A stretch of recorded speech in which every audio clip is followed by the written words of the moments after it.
Big Queen Dianne with the Yellow Pocahontas, Black Masking Indians, and this is my chief, Big Chief Darryl Montana of the legendary Yellow Pocahontas. And to my left is Spy Boy Adrian Kali, 3 generations. People always like, well, what do you do?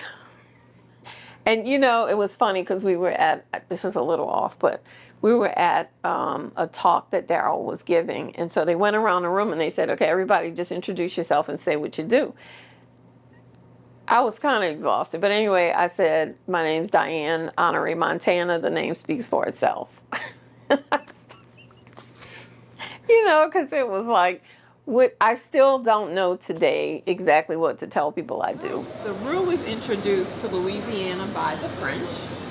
We were founded in 1699, but the city of New Orleans itself was founded in 1718, right out here at the mouth of the Mississippi River. I started doing historic interpretation before I even became a nurse. So history has always fascinated me, you know, again, being in and around New Orleans. You know, nursing was a more solid profession, and I also, you know, throughout my life have wanted to heal people. You know, like I would go as a little girl and put like paper Band-Aids on people and things like that. So you know, there's always been an intersection, I guess, within me that have been really interested in people and health, but also in our history, you know, where are we coming from? Hey, how are you? Want a little gumbo? Yes, please. A little gumbo to get your Friday going. All right. I stayed here to work during Katrina.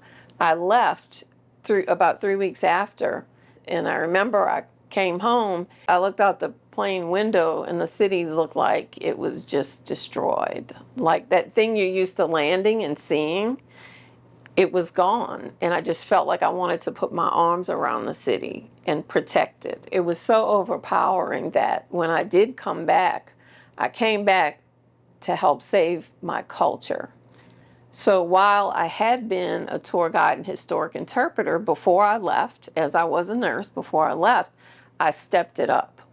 I started doing more Gumbo Marie productions. I started making dolls, indigo dyeing, you know, I made jewelry. I started doing the tours at Destrehan. And I started, you know, writing other tours and such. I started doing more with cooking and music and all those things. Anything that reflected our history.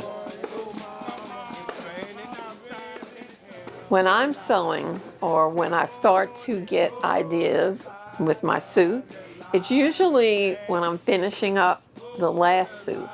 It's like I start to get all these ideas and then the color sort of pops up and I'm like, ooh, I really want to do that color or whatever have you. So my last suit was Midnight Blue. And it was all about the sea, you know, and that may have had something to do with us coming up on the anniversary of Katrina, and it was all about healing and where we come from and such. So it's just, you know, the idea kind of comes to me, and then I start thinking of what designs I want to do, and then of course I consult with my chief and see, you know, where his mind might be. It's not like making a flat suit.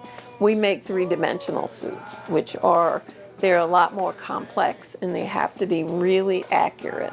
So, and my chief has really impressed upon me that you always have a center line.